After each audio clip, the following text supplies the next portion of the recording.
The mid-2000s were a strange time for Nickelodeon. SpongeBob was unavoidable, Avatar was redefining what was possible with Western kids shows. Hell, on the live-action side, they were pumping out hit after hit with good old Dan Schneider. Nickelodeon wasn't just surviving, it was dominating. And so, naturally, the next logical course of action would be to pump a crap ton of money into banking off the franchise potential of a PlayStation 2 mascot platformer about tribal magic and fart jokes. Yeah, that'll go well. This is Tak and the Power of Juju, a stupid name I hate saying. This wasn't your average Nickelodeon production. This wasn't merely a show that was pitched to them, they picked it up, aired it for a bit, and then quietly dropped it in favor of more Fairly Odd Parents. Tak was a project. A project that involved multiple companies that Nick invested in heavily. Despite the eventual TV series not airing until 2007, this was a project that had been conceived from as far back as 1995. A project that had years of back and forth during the development process to ensure it was as good as it could possibly be. A project that had millions of dollars pumped into promotion alone. They thought this was going to be a hit. And yet, today, most people don't even remember it existed. And that's what makes this so interesting to me, because Tak was not some catastrophic disaster. Tak was not a fanboy in Chum Chum or a Breadwinners. It wasn't mocked into oblivion, it wasn't cited as being responsible for the downfall of Nickelodeon as a company. It didn't even implode in scandal like what would later happen with Dan Schneider, forever tainting the legacy of what were previously some of the most influential shows to teens at the time. Tak, instead, just quietly faded. I vividly remember Tak being one of those things that one day just came out of nowhere. Was unavoidable for a brief period, until one day when you're sitting around and think, oh yeah, wonder what happened to that.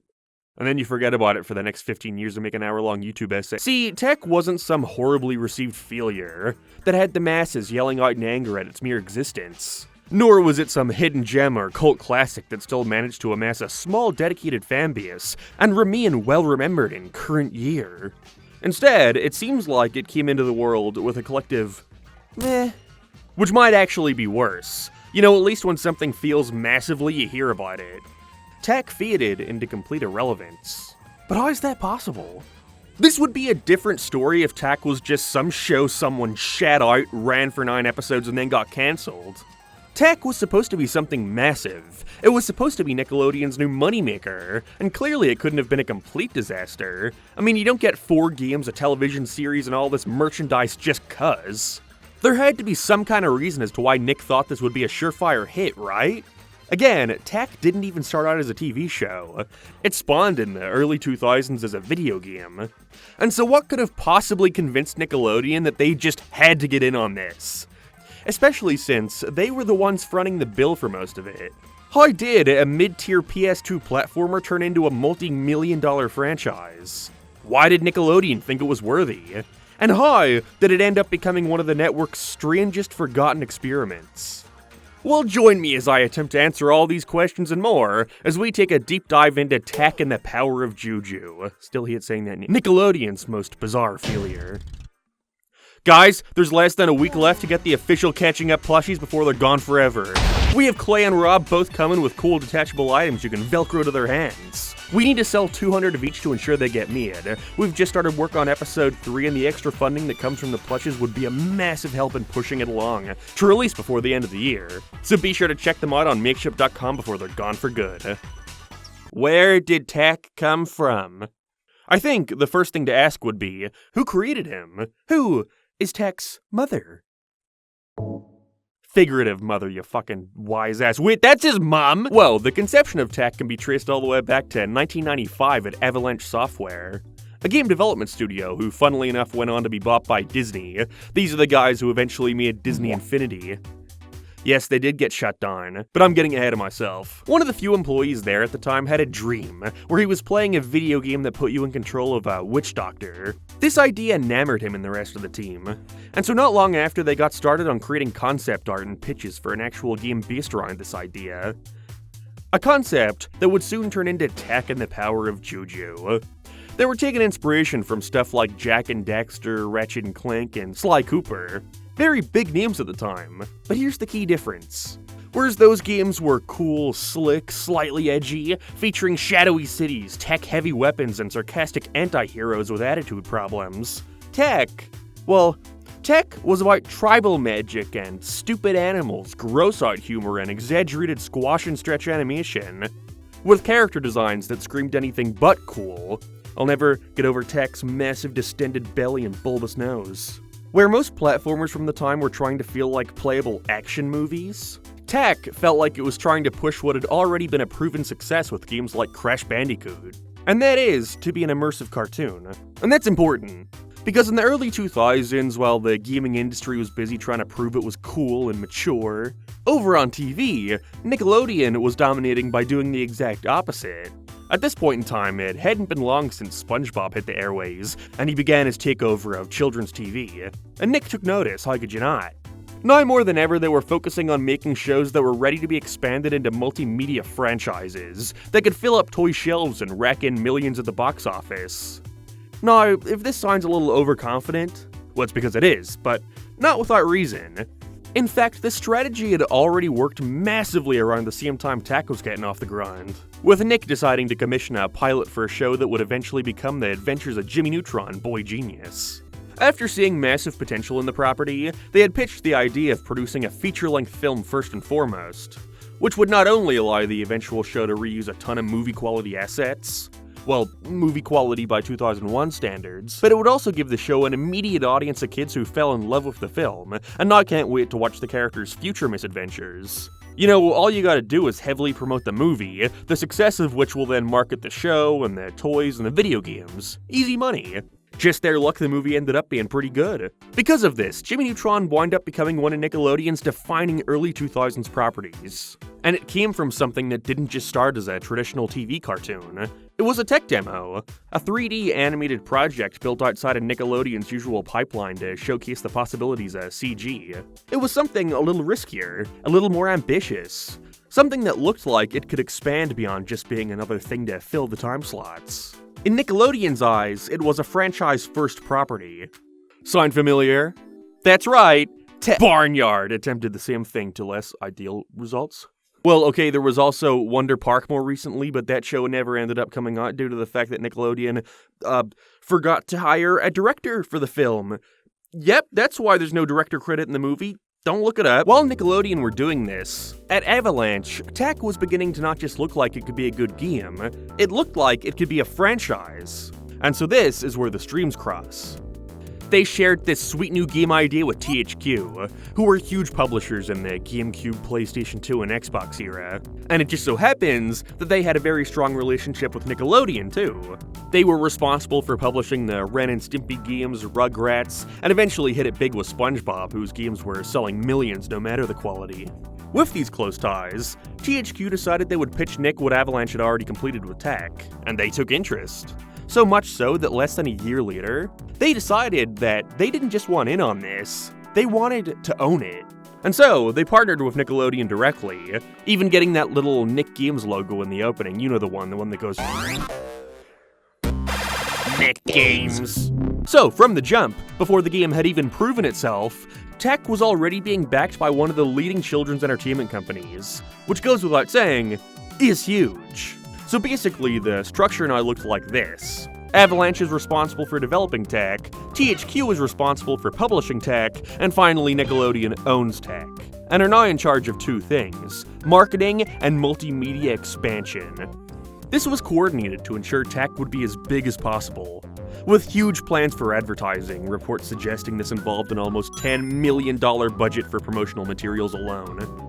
And there's no doubt that if this pays off, then Tech could rise from video game mascot to Nicktoon. Because of that, along with the large investment they were putting in, Tech has now gone from one guy's fucking dream into being meticulously engineered to become the next big mascot platformer. Tech was being positioned as a franchise while it was still trying to prove that it deserved one. And to be fair, at first, it didn't look like a terrible bet. So Avalanche had the concept, THQ had the market experience, and Nickelodeon had the blueprint for making it a franchise. This is a recipe that has proven success time and time again, and now there's only one thing left to do. Make sure the game is good? Now that Nick has a lot more stake in the property, they kept a close eye on the production of the game to ensure it would be a hit with their target audience. Something super smart they had decided to do was bring in their talents to give the game a bit of familiarity to other Nick properties. This included contributing bits of story, bringing on Randolph Hurd to write the game's script, someone who had a lot of experience writing for animation, as well as casting Jason Marsden to play the titular Tak himself, who some of you may know as Max Goof from a Goofy Movie, or Chester from the Fairly Odd Parents. Wow, who would have guessed? Me, the mighty warrior, saved the tribe, rescued the moon goddess, and whipped Tlaylock. This was most likely done to ensure a transition from game to show could be as straightforward as possible. And so, after a couple years in development, what did they come out with? Well, Tak stars Tak and his powers of Juju. He suddenly finds himself being the only person who can save the residents of his town, as the evil shaman Tlaylock has turned all the Poo-Poo-Noo-Noo people into sheep, along with stealing the moonstones, which the guardian of their people is used to protect them from evil. One of those folks turned into a sheep was Locke, the supposed prophesized warrior that is destined to put a stop to this great evil. And so it's up to their backup plan, Tak, who just sounds like Chester. At least your transformation spell worked. Tobar, can you tell us what happened to Locke? With this, it's up to Tak to change them back, which of course leads to us finding out that he was in fact the warrior destined to save their people and put a stop to Tlaylock. Fairly simple story, but I think it works well enough for what they needed it to be. The focus here is definitely put more so on the comedy. They definitely wanted this to appeal to the same audience as your average Nickelodeon show from the time, aiming for that 7 to 12-year-old boy demographic. That, of course, means there's a lot of gross out and fart jokes. Tak exists in one of those worlds where everyone is just an idiot as he stands around looking at the camera in disgust. You will wipe it! You're gonna wipe it! It's not my turn to wipe it! Wait a minute, I'm not the one who ate Juju chili! Well, we'll just have to leave it unwiped! It's not completely unbearable or anything. There's only around 20 or so minutes worth of cutscenes throughout the entire game, so it's not constantly thrown in your face. And every now and then there's a small line that I think is like, almost funny, which is nice. Don't ever stick your finger in my face again!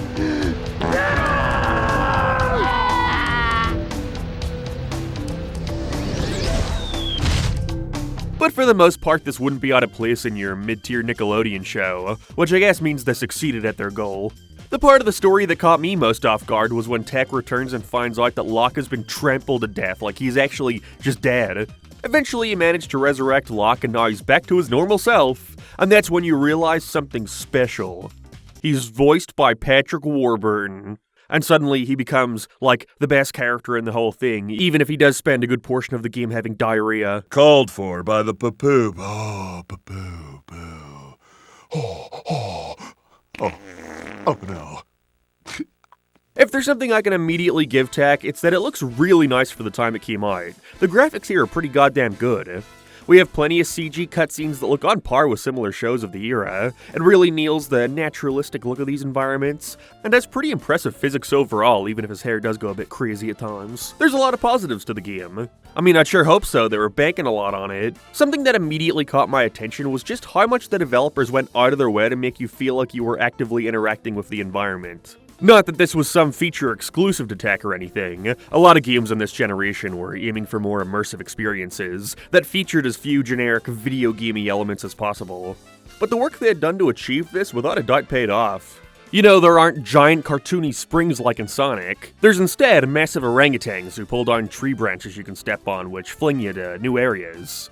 There aren't barriers that keep you from entering other locations. We have giant bone structures that block you off, or rams that you have to lure away by throwing fruit towards it. Then you can go through. The levels here are massive too, the game taking a lot of inspiration from other more open world type games from the time, although for the most part you do have a set linear goal to put your attention towards. But that only does more in making these levels feel like they have so much on offer for you to explore in your own time for bonuses. There's a big focus put into the animals who roam around these areas and how Tak has got to use them to his advantage, like riding atop a rhino to bust through a wall and progress. All this does an excellent job at making you feel like you're interacting with the world around you, with all the exaggerated swagger of a shaman's apprentice. You can tell a lot of time developing the game was spent making sure this world feels alive, and I think they accomplished that aspect brilliantly. Overall, I think one of the strongest aspects of the game are the AI. Never feeling like these are characters who exist in this world merely for tech to interact with, it's really impressive. And the game does a good job at keeping you on your toes with some alternate gameplay styles every now and then for a bit of variety. There's this chicken suit you eventually get that allows you to glide across massive areas, or at least T-pose across them. They definitely thought the idea of tech in a chicken suit was much funnier than it actually was, enough so to put it on the back of the box at least. The best part of the game though is without a doubt this snowboarding segment. There is way too much depth put into this considering how little of the game it takes up. You got real grinding, a trick system, why did they go so hard on this one bit of the game? And all that's to say, this sounds awesome, right? Seems like they got everything down that makes for a fun-ass game. Right? Well, it's not all positive. I do have quite a few issues with the game that unfortunately stop it from being the 10 out of 10 they were hoping for. For starters, the first chunk of it is a fucking slog to get through. I was hating this for the first 30 or so minutes. After the endlessly long opening cutscene where the shaman literally talks to you, the viewer, and gives you all the exposition you need to know before starting your adventure, you then have to sit through this long-ass tutorial that acts like this is the first game you've ever played in your goddamn life. Which, you know, okay, maybe there were some kids out there who had this as their first video game, but I don't think kids need to be stopped in their tracks 2 seconds into the game to be told how to fucking press the jump button. Like, I get why they got cold feet and wanted to ease younger players in, but if you're doing all this work to make the game as immersive as possible, then why not just trust that they can notice context clues like, this ledge looks high. Maybe I can do something that literally 99% of all video game characters ever can do. Oh, what is that called? Oh, the thing with your... Oh yeah, jumping! Glad I figured that one out! It kills the opening.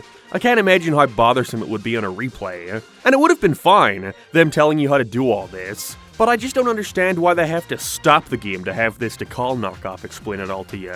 But then after the tutorial, there are times where the game just does not do a good job at conveying where you're meant to go next. Now, I know that seems like a contradiction, like you wanted the game to not be so handholdy, but now you're complaining that it doesn't tell you where to go. But a balance between the two could have without a doubt been made here. Because there were times where I find myself running around for a good 10 to 15 minutes not knowing where I'd go next. Or I'd be heading along my way to where I think I'm meant to be going, only to find a portal that takes me somewhere else, and now I can't tell which I'm expected to do first. I guess all this running around is good though, because halfway into the game you're now told that you have to collect 100 of these orb things in order to revive Locke, in which every previous level you've been to is now filled with them. I don't know why they couldn't just have them there from the get-go so you don't feel like you have to backtrack now. Not a huge problem, but I can't help but feel like it was here purely for the sake of padding the thing out for another hour or two. There are a few other minor issues I had with the game, like the Juju powers really not feeling that useful, or the occasional bug like right here where I just clipped through the platform. But really, I think the biggest issue that brings everything down for me are the controls. There was something about the way tech felt that just was very stiff, especially with the double jump. You really have to commit to your jumps here because you have very little room to maneuver yourself in midair, which made a lot of the moments focused on platforming feel very tedious. There are no lives, which makes things a little more bearable, even if the actual health bar itself looks super lazy with just a percentage shown. We don't even see it go down when you're hit, it just appears with your new percentage on it, making it annoying to see how much damage an enemy actually did towards you, unless you remember what the old number specifically was. But I just didn't think tech was a fun character control, and to me, that's kind of the fundamental thing you're meant to get right. Like, if your character is fun to move around, then everything else should just fall into place. Like the snowboarding segments, those are fun because just moving left and right and doing tricks feels fun to pull off. But during platforming, I oftentimes find myself fighting with the controls more than anything else. There is a silver lining in the form of this pole vault move you're given very early on, which feels good to use. Mostly because of the nice animation that it's paired with. The animations in general look great in this game, it's also fluid. But I just don't like running around, and because of that, it's hard for me to get much enjoyment out of it. And it seems as if others shared a similar sentiment, as the game was met with the response that it's fine at best, maybe not the greatest start to your new franchise. And look, it's not like the release of this game was some disaster. It was not a sonic boom, where the response to the game completely destroyed the reputation of the entire brand. But the overall response to the first tech was okay at best, and indifferent at worst. That's not to say it got no good reviews. IGN gave it a 7.9, so that's something. Really, it seems as if the common belief touted was that the game was carried hard by its presentation, which they should definitely get credit for. This is clearly a talented team who had a ton of great ideas, perhaps just without the time or resources to properly execute it to its fullest potential. Still though, the game managed to be relatively popular, sold around 1 million units, an impressive feat especially when considering its competition, coming out the same year as Rayman 3, Wind Waker, Simpsons Hit and Run, already established brands. But Tech showed he had a place in this market, and given its success and Nickelodeon's continued investment in the IP, we saw a sequel be immediately greenlit, set to release the very next year. It's never a good sign. See, the 6th console generation was really when we saw the cost of game development begin to skyrocket. Not only were they becoming more complicated to develop, but players' expectations were also rising rapidly. There was a lot more competition too, especially in the mascot platformer scene. We saw studio after studio try and fail to create their own Mario or Sonic, most of which completely failing. In that regard, it's actually a miracle Tech managed to sell 1 million. No doubt a result of the massive marketing push Nickelodeon put into this game. You know, being one of the biggest entertainment brands for children meant they gotta put commercials out in between their popular shows, they gotta promote it in Nick magazine. Tech was afforded a lot of luxuries that other similar AA platformers just couldn't have. And so, it made sense to continue riding off this success, and pump out a sequel while the iron is hot. Nickelodeon saying at the time. With the recent success of Tech and the power of Juju, we're excited to have an opportunity to partner with THQ in order to further the Tech storyline. The first Tech provided a compelling gameplay experience, combined with a great story filled with humor. We're confident that this next version will provide gamers with an equally engaging experience. However, it's also because of the rising costs and complexity of video games at the time that pumping out sequels year after year typically spelt disaster. It's no longer the 90s where you could more easily have a smaller team pump out something in less than 12 months. You got that fucking dreaded Z-axis to worry about. Is it the Z1 or X? I don't know. It's because of this, Avalanche took the smartest approach possible with their Tech sequel, that being to scale back. 2004's Tech 2, The Staff of Dreams. The story this time around sees Tech find himself trapped in the dream world, where he's informed the only way to escape is to find the Staff of Dreams. Whoa, oh my god, whoa! He does manage to escape the dream world every now and then before getting put back in. And so the game mostly follows a format of alternating from in and out of this mysterious realm. The story is actually very poorly conveyed for the most part. It's eventually revealed that Tlaloc was the one having Tech retrieve the staff so he can have it for himself. And then they all manage to escape the dream world, but then Tech is put back into it, needs to once again escape and defeat Tlaloc, and then they have the fucking audacity to end on the reveal that the entire game was a dream. Or was it? The story is a mess, undoubtedly a result of the rushed development. They either didn't have enough time to truly figure out what they wanted the story to be, or had to scrap some elements or switch them around last minute to meet the deadline. The point is, it's kind of a disaster. And awkward at times. Aren't you supposed to wait until I put the tiki in? I knew you were going to put the tiki in. I read minds. I foretell the future. I don't think you can do that anymore, dude. The goal here, either way, was clearly to not tell some epic story for the ages, and instead, it was on giving Patrick Warburton as many lines as physically possible. They were clearly aware of how lucky they were to get him in for something like this, and wanted to get as much out of him as they could. If he's tired, I can take over being great. And mighty, mighty, and great. Great, great. Mighty, mighty, mighty. Great, great, mighty, mighty. Great, great. For the most part, the more open-world design of the original has been ditched in favor of a much more linear game, with straightforward platforming challenges, and I think it benefits it greatly.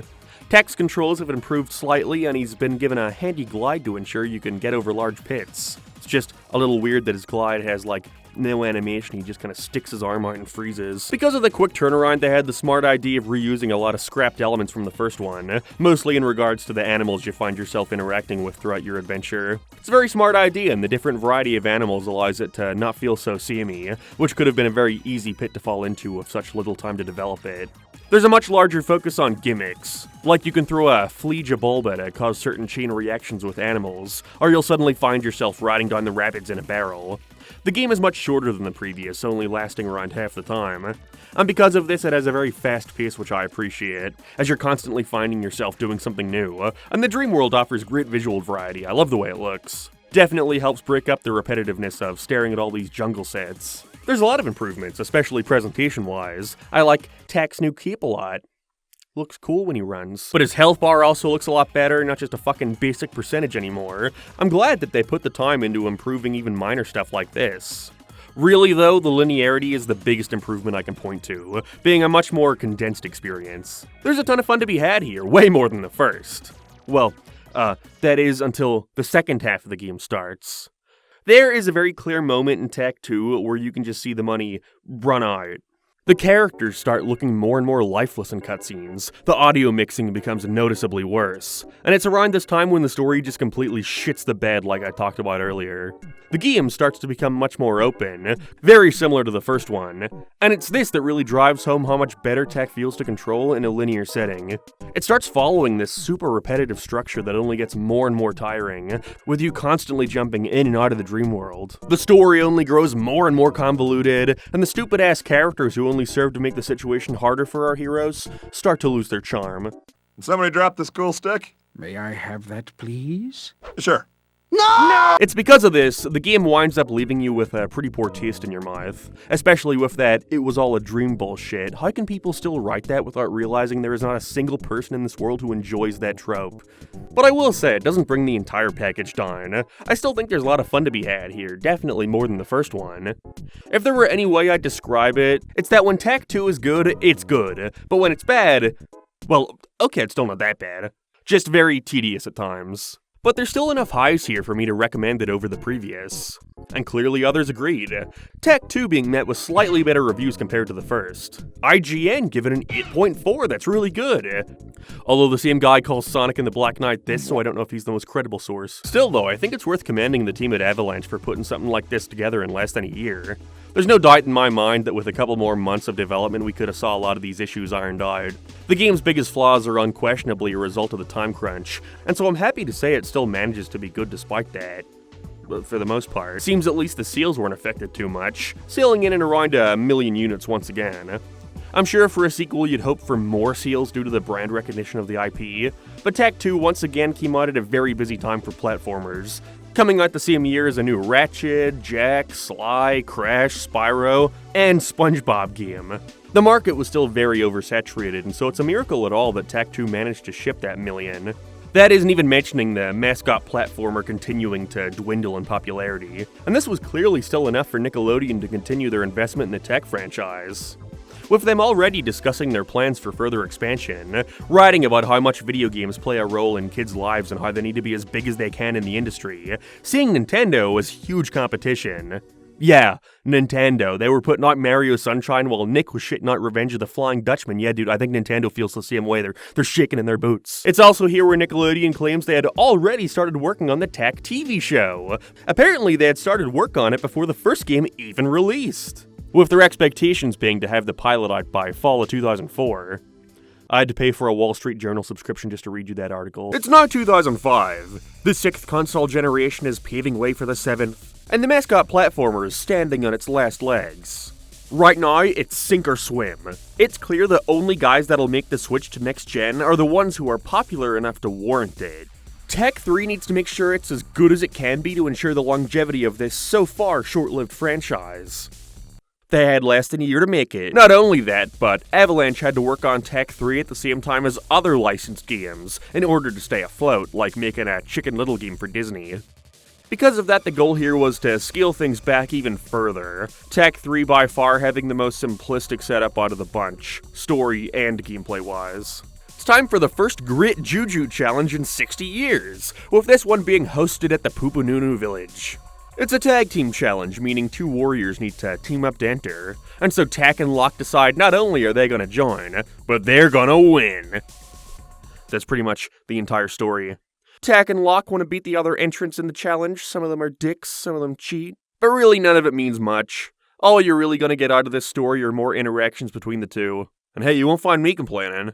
Good. I mean, these new abilities are really great and everything, Cannonball! Honestly, I'm kinda all for it. Again, the story for Tak 2 was very messy, and so it makes complete sense to go for something much simpler. I mean, if you want any more indication at how low stakes the story is this time around, then may I direct you towards the ending, where Tak and Locke finally beat their opponents and win the tournament, only for no one to be there to celebrate. Not even the Pupununu people give a shit about this game. Jabalba literally says they've already gone way over budget. That could not be more blatant. As the story would allude to, this is a co-op game. Sure, it can be played with you switching between tech and lock on the fly, but the idea here is that you'd play through the entire adventure with a buddy. Your time to get through these small challenge arenas, with the goal being to get as many points as possible to rise up the leaderboards. Each stage is filled with various platforming and beat-em-up challenges, and the quicker you perform these tasks, the higher your score is. It's pretty straightforward. They have these awful Demolition Derby segments that suck. Doesn't help I just played SpongeBob Boating Bash not long ago, an actual good Demolition Derby game. But really, that's all I have to say about Tak 3. It's not bad at all. In fact, I'd actually say this is a better game than the first Tak, purely because it undeniably succeeds at what it sets out to do. It just so happens that what it sets out to do is the bare minimum.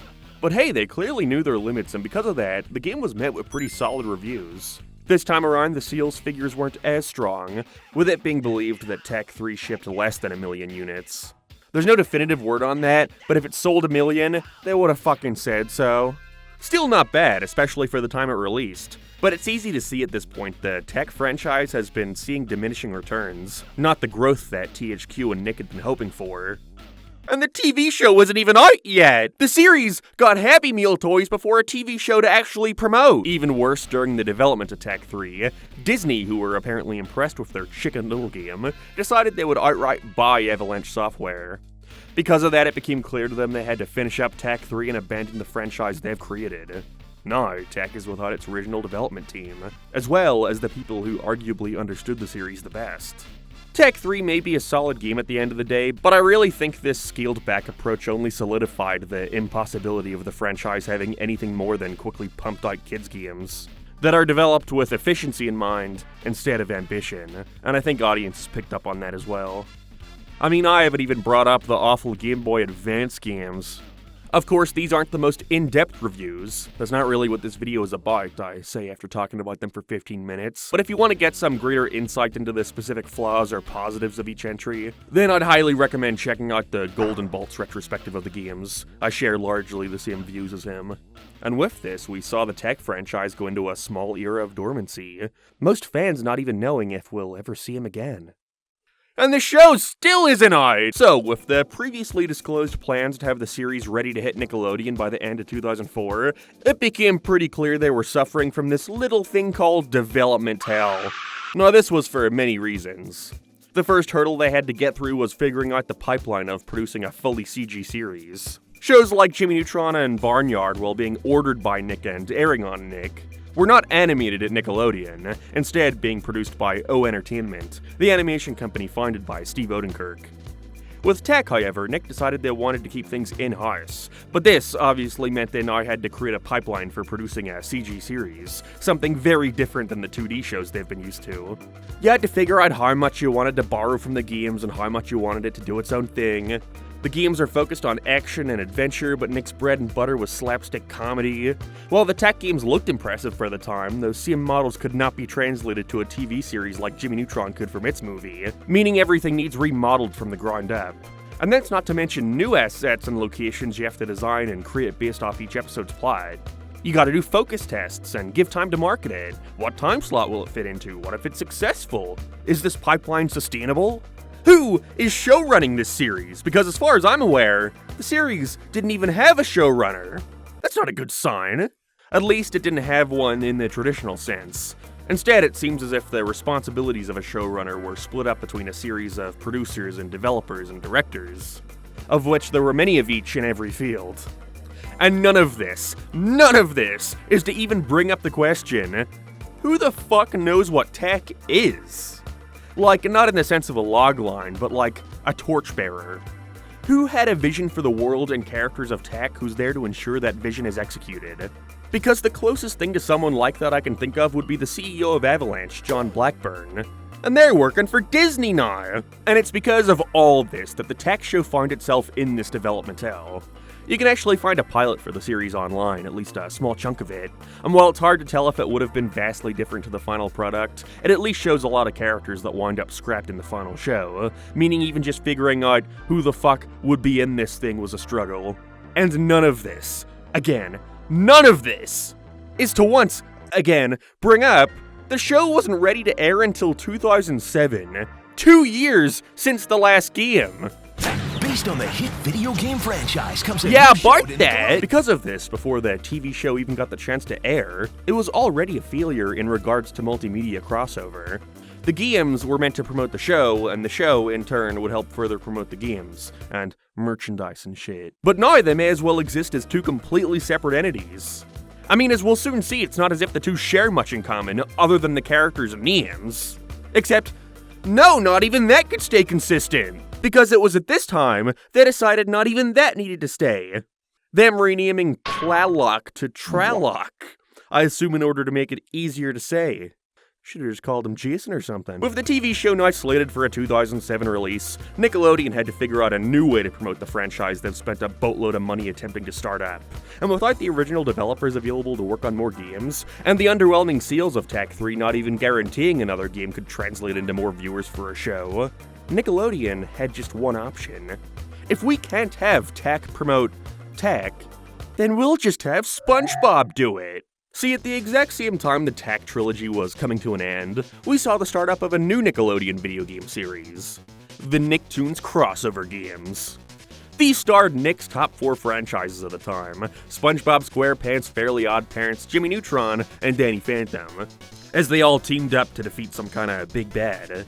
They weren't the best reviewed games, not the best selling games, but by God they did well enough to convince Nick to make more. Once a year as a matter of fact. And it was after the second entry, Volcano Island, that Nick had the brilliant idea for the next installment. Instead of just using this series to bank off the success of our existing shows, what if we also used it to prop up our new series? It was with this that the next entry, Attack of the Toy Bots, would prominently feature Tak, him becoming a permanent addition to the cast. As a kid, this was my first exposure to Tak. I was just so confused as to who the hell this guy was. Felt like he didn't belong here, like he didn't truly earn his spot among the rest of these giants. He even took over Timmy Turner's place on the box art, the fucking asshole. When playing the game, you can tell Nick was pushing them to promote Tak as much as possible. After the first level as SpongeBob, he's the very next character you're introduced to. Finally, these icons of children's entertainment can meet. SpongeBob SquarePants, the most successful cartoon of all time, a cornerstone of animated entertainment, a character whose fame rivals the likes of Bugs Bunny and Mickey Mouse. And Tak, a shirtless kid with 3 okay games. Tak managed to stick around in this series for its next and final entry, Globs of Doom, in which he'd be joined by the iconic Tralock, oh thank God. With this, it showed that Nick was now making it official. Tak was no longer just a video game character. He was now a Nicktoon. Congratulations, here's your medal. But that can only take you so far. Kids are dumb, but they're not stupid. Wait. And because of that, I think it became clear that the only thing that could possibly ensure Tak becomes the success Nick desperately wants it to be, the one thing that needs to happen to solidify his longevity, was make sure the show is good. It wasn't. So with Avalanche not completely out of the picture, it was up to Nickelodeon to develop the Tak franchise for TV. All THQ appears to get is a small in association with credit in the credits. Among the names listed with developing the show, the one that stood out to me most was one Jed Springarn, who wrote for a lot of Nick stuff at the time. He's the guy who wrote the second and third Jimmy Timmy Power Hours, and a lot of Jimmy Neutron and Back of the Barnyard episodes. Although I can't really call Tak a true reflection of his writing abilities, as it seems all he did here was create the structure of the show, how the world and characters of the video game would be translated to a television series.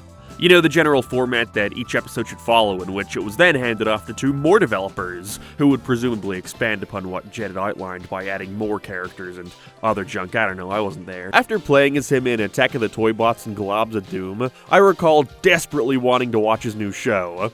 Nick were promoting the hell out of it with teasers in between their other stuff.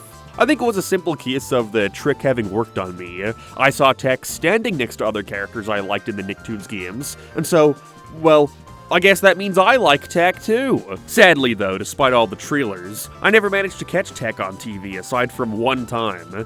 This was around the era when Nick was really starting to favor SpongeBob and Fairly Odd Parents, airing almost nothing else. They'd then hype up a brand new show like El Tigre, only to air each episode once and never again. Okay, that's an exaggeration, but I have vague memories of these shows. El Tigre, My Life as a Teenage Robot, Tech and the Power of Juju, all being series that would air right as school was ending. And when I got home from primary school, my goal was to get my homework done before dinner, so I could be free in time for The Simpsons to air their reruns on Sky. So it just never lined up for me to catch Tech. Except for one time. Eventually, I'd start walking to my great-grandmother's house after school, and she just so happened to live, like, right next door to it. And so I would prop myself in front of her tiny CRT and watch the Nicktoons channel, while waiting for my mom to pick me up. But I remember one single moment I managed to catch them at a rare time when they actually played an episode of Tech, and I had to stop everything I was doing. The mathematics could win. It's finally time to watch Tech and the Power of... Then my mum Kim said we had to go home and I never got the chance to see more than a minute of it. Damn. I do remember though, in that brief moment where I got to see it play, something about it seemed kinda off. It wasn't what I was expecting it to be, not in the slightest. I recall it being just kinda strange and not in a good way. And so now, after 15 years, I can finally say I've gotten to watch the Tech and the Power of Juju TV show. It's awful. And not awful in the sense that it's some massive disaster clusterfuck that burns my eyes just to witness, but awful like, really? All of this, the years of development, setting up 3 different games, partnering with multiple different companies to get it out there, all of that led to this. The most 5 out of 10 TV show I've ever seen in my life. First things first, the intro to this show is awful. Like, it is one of the most annoying theme tunes I've ever heard. Just a couple tribes people chanting the name of the show over and over. I'm gonna read to you the lyrics to this theme tune, this song for the ages. Tech, tech, tech, Tech and the Power of Juju. Tech, tech, tech, Tech and the Power of Juju. Tech, tech, tech. Okay, that's enough. Who did this? My neighbor? Let's just take a look at this hack. Guy Moon! R.I.P. Was he just doing everything for Nickelodeon? This has gotta be his worst work yet. R.I.P. again. There is no way he was not just phoning this shit in. Not that I blame him. Think about his other iconic themes. They all at least tell you something about the series. You could watch the theme in isolation and still have a solid idea of what you're in for. Timmy's just an average kid who no one understands. Yo, Denny Fentany was just 14 when his parents built a very strange machine. Those are just the first lines of both those theme songs, and you already have more information than the entirety of Tech's. You might think I'm harping on this too much, but this is the first impression of the series you get. I remember just feeling super embarrassed when this came on and being glad that no one was around to hear it, and more importantly, know that I was watching it. Now, if you're wondering if you'd be able to understand what's happening in this show without playing the games, let's not kid ourselves, there's next to no relation. It's kind of a joke, actually. Like, we had 5 years of build-up leading you into this new franchise. All this effort and cross-promotion between the games and the show, only for the show to come out 2 years too late and have nothing to do with the games. The only thing I could point to aside from a few characters was the appearance of the chicken suit. I think that is literally it. The show does a really horrible job at leading you into this world and these characters. We know nothing about any of them. We don't get a good look at the town they inhabit. We don't know the extent of Tech's powers other than that he can basically do whatever he wants if he focuses hard enough, and also summon different Juju who provide no help to him whatsoever. And that's about it. Here is the plot of Tech and the Power of Juju, the show. Again, remember, this is something they apparently spent 3 video games building up to. Tech is a shaman's assistant with the magical power of Juju. That's it. That is the only way I can summarize this show. There is nothing else to it. It has no interest in pushing anything further than that because the only thing they're driven by is the comedy. It's not funny. It starts at 11, the first episode starting with the village about to be destroyed by giant stone monsters, and Tech has to find a way to stop them. And then he meanders around with his friends for 10 minutes before deciding to just shrink him, which he could have done at any point. Kind of the problem when your main character has a magical staff that can do anything the plot demands. Despite the game's always focusing on action and adventure, the show, underneath its jungle aesthetic, is just a sitcom. Every episode is just pulling from the tried and true tropes we've seen in every other Nicktoon to ever exist. There's really nothing about Tech that's able to stand out from the Fairly OddParents or Jimmy Neutron. The setting is wasted on the most basic ideas ever. Tech has to help the famed hero redeem his fallen image. Tech disguises himself as a girl to enter the No Boys Allowed Club. Tech forgot to get Jabulba a gift, and the one he hastily gets backfires. It's all the same plots you've seen time and time again. Huh. It's almost as if when you don't have anyone involved who was there for the creation of the character, or even seems to care about the character, they're only left being able to pull from the same 7 stories they know how to write. Huh. The show has little to no ideas that could only be done with these characters in this universe. Every episode seems more like the writers are desperately trying to find conflict, instead of any of it feeling natural. Every challenge Tech ever has to face is completely manufactured. Nothing is driven by the characters, everyone is just coasting along waiting for the tropes to fall into place. And it's not like there was nothing they could have pulled from the games, but it really seems like the only thing borrowed were a series of character designs they could reuse. Tralloc, the main villain from the first 2 games, is here, but none of the other characters have ever met him before. He has to get reintroduced to everyone as a villain again, meaning the show doesn't even take place in the same continuity as the games. What was the point then? Basically, the only characters who return from the games are Tech, Jabulba, Locke, still voiced by Patrick Warburton, thankfully, Tralloc, who occasionally appears, and a series of Juju, thankfully with no more racist impressions. Other than them, the town has been filled out with new characters to interact with.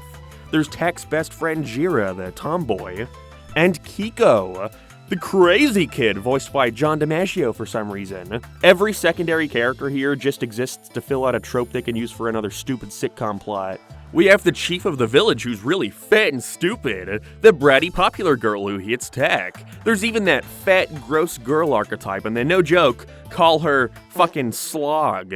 I mean, they couldn't be more blatant. I understand why these tropes exist, and I don't think it's necessarily a bad idea to include characters like that in your show. Every other character in the village is an idiot, probably because it makes it easier to write stories around. They like Tech when he helps them, and hate Tech when he screws things up. The dictionary definition of a mob. And Tech himself is just kind of pathetic. I guess he didn't do any of the things he did in the games, so he's just kind of a joke here. Something you'll immediately notice is that Tech's voice is different, no longer being played by Jason Marsden. Apparently, Jason said this was due to Nick requesting him re-audition for his role in the show, which pissed him off as why should he have to audition in the hopes of getting a role he already has, and so he never bothered. Honestly though, maybe this is an unpopular opinion, but I actually prefer his new voice actor. Helps him stand out more, I don't just hear Chester when he speaks. All right, I'll go. But try to help Locke. Resurrection's revenge is a terrible thing. Relax, Uncle Jib. You're twice the shaman Tralloc is. Although you gotta admit, the man's got away with a tune. And in terms of personality, Tech, instead of remaining the immature but brave hero who's always ready to jump into action, is now just kind of a loser who's constantly trying to prove how heroic he is, by more often than not getting the town into the problems he then has to fix. He's an incompetent troublemaker who thinks he's awesome and lets his arrogance and ego put himself in danger. Again, the conflict doesn't come to the characters manufacture the conflict. And none of that is to mention the awful visuals. I mean, this is one ugly show. First of all, they are extremely limited in what assets they have laying around. The Pupu Nunu village simply exists in the middle of a jungle, and so most scenes just take place in the middle of nowhere. Characters awkwardly standing around making small talk before they can afford to build a new prop. It's also fake looking, everything is so plasticky. Which is a real shame because the naturalistic environments was one of the strongest aspects of the video games. It doesn't help that the first thing you see with the show are the background assets literally falling into place against a black void before the background PNGs plop into place. Not that more naturalistic environments would have helped much against such ugly-looking characters. They're all modeled with such giant hands and feet. Some of these guys are just so gross to look at. And even the most basic principles of staging are ignored at times. Like, look at this shot from the first episode. Why is Locke so giant here? The budget was just not here to do anything. You can just watch the animators struggle to make certain things work. You can write in your script something as simple as, a character punches a rock, and not even that is possible without it looking weird. The visuals were clearly an early inspiration for Planet Sheen. The washed out colors, the weird looking animals. Hell, a lot of the Jujus look like reject alien designs from that show.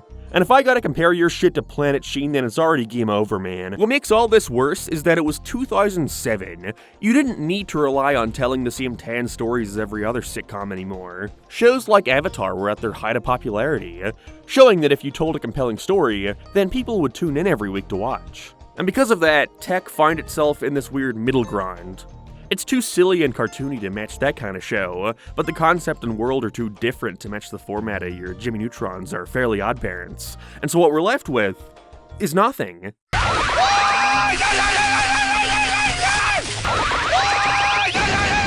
I mean, does this seem interesting, funny? Does this come off like something you'd want to watch? Hell, have your kids watch? Tak and the Power of Juju is a show that consistently ranges from boring to annoying, and those are quite possibly the two worst things you can be. Believe me, I should know. Towards the end of its run, the show premiered a 45-minute special called Destiny Schmestiny, and when watching it, I can only think one thing. Why wasn't this the first episode? It starts with an introduction to the village, the people who inhabit it, tells you about Tak's backstory. Hell, it exists as a prequel to the show, with Tak having not yet figured out his powers as he learns about his past and unlocks the power of Juju to save the day. Sure, it retcons the games, with it being stated here that Jabulba found Tak as a baby and knew he had some great destiny to uncover, when, in the games he was an accidental hero, which made him a lot more charming. But I don't care, it's something, even if it does once again bring up the question, what was the fucking point in this multimedia shit in the first place? It's not a good episode or anything, you should not go watch it, but it at least felt like an actual show with its own identity for a brief 45 minutes. And so sadly, or happily I guess, audiences did not find themselves gravitating towards Tak or his powers of Juju. The marketing for the show quickly dropped, Nick eventually deciding to space out its premieres, pretty much killing any chance of it growing a dedicated audience. They made a couple toys, some bobbleheads and stuff. I tried buying one, but they never came, so look at this eBay listing. That's my table right there. And so, with that, I guess there was only one thing left to do to good old Tak. Take him out back and put another game in development! Why? This is 2008's Tak and the Guardians of Gross, the first Tak game in 3 years, and the unofficial Tak 4. It is horrible. Developed by Blitz Games, a studio already knee-deep in SpongeBob shovelware, were tasked with this latest entry, which was presumably put into development before Nick knew the show would be a complete ratings disaster. The game takes place within the same continuity as the show, which hey, they finally got the crossover aspect of this right. But it's just too bad that it's based off the by far worst pillar of the franchise.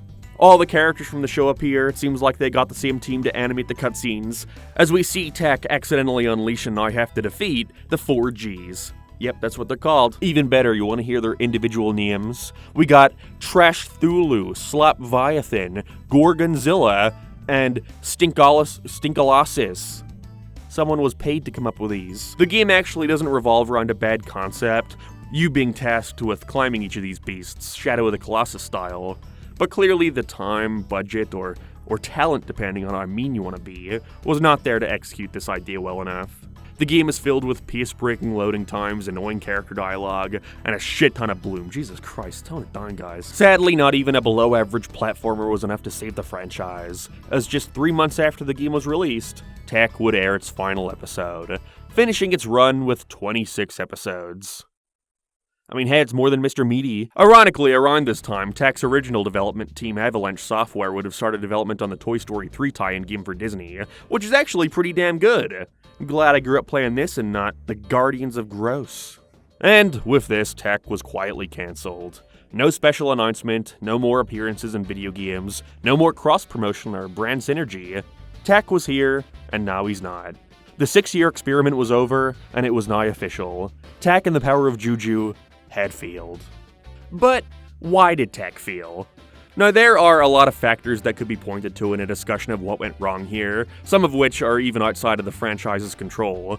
You could say that 2007 was just a little late for something like this, given Nick's focus more towards their live-action stuff from the time.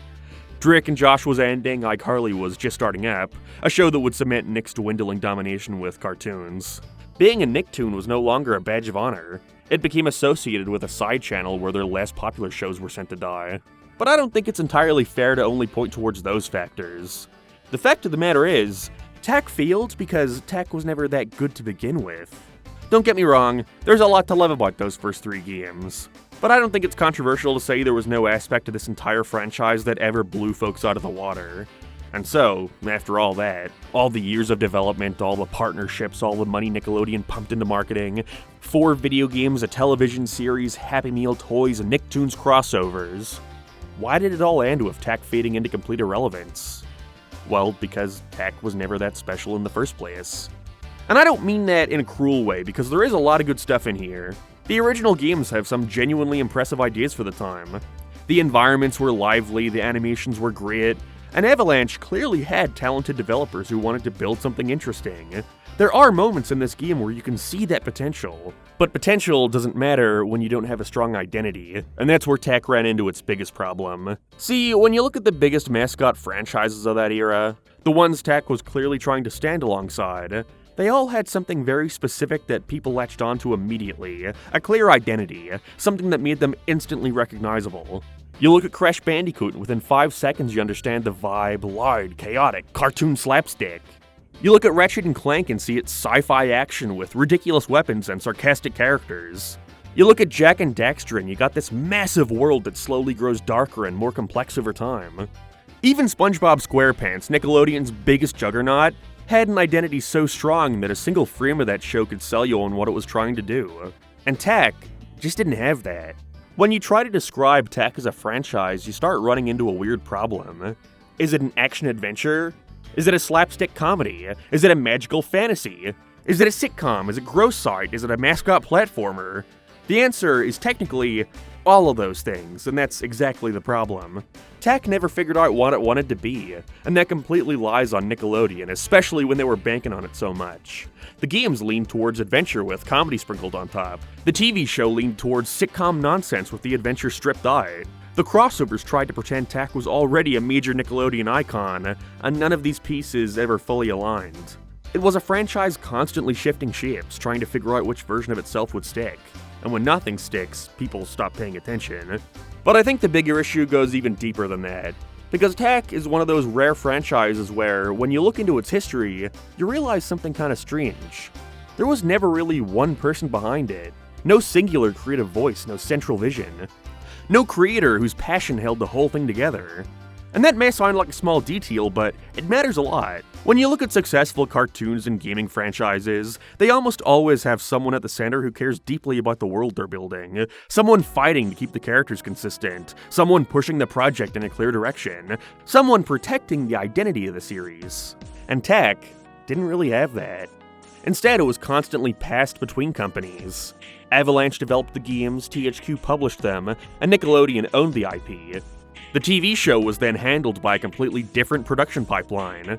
Then Avalanche got bought by Disney and disappeared from the project entirely. At every stage, the people working on tech changed. And every time that happened, the identity of the franchise shifted a little more. And by the time the TV show finally aired in 2007, it barely resembled the thing that started only 4 years prior.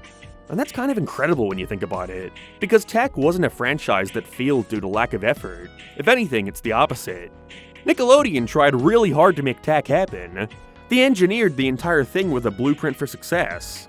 Build a game franchise, market it heavily, launch a TV series, then push merchandise and crossovers. On paper, this should have worked, because it has worked. Nickelodeon already proved that strategy could succeed, with Jimmy Neutron still being remembered fondly to this day. But the difference is, Jimmy Neutron had something tech didn't. A strong idea at the center, a clear character, a world that audiences connected with. Tech was a franchise that was built first and defined second. And when you build something that way, you run the risk of creating something that technically works, but doesn't actually matter in any meaningful way. And I think that's the tragedy of tech. It brings us back to what I said at the start of the video. Tech wasn't some spectacular failure, it wasn't hated, it wasn't mocked into oblivion, it didn't crash and burn like other infamous disasters you can point to. Instead, tech simply existed. People played the games, people watched the show, and then people forgot about it. Which might actually be the worst possible outcome for a franchise trying to become the next big mascot. Because in an era where the industry was filled with absolute giants, being, alright, just wasn't enough. In a market as crowded as the mid-2000s platformer scene, fine was the fastest way to become invisible. Tech shows that you can pour millions of dollars into marketing, you can coordinate multiple companies, you can build a multimedia franchise from the ground up, and it still won't work if audiences never form a real connection to the thing you're selling. You can't engineer cultural relevance, you can't manufacture nostalgia, and you definitely can't force people to care about a mascot just because you say he's important. And so, eventually, Avalanche moved on and went out of business. And Nickelodeon moved on to the next idea. Tech quietly disappearing. No big farewell. Which honestly might be the most fitting ending possible for a franchise like this. Because Tech and the Power of Juju wasn't a catastrophic failure. It was simply one of the most expensive, elaborate, and bizarre attempts to create a franchise that nobody really asked for. And today, Tech mostly survives as a weird little footnote in early 2000s Nickelodeon history, a mascot that almost happened. And a reminder that sometimes, even when everything looks like it should work, none of that matters if people can look at the whole thing and collectively say, meh, and then move on. I'll never get that fucking awful theme song out of my head, though.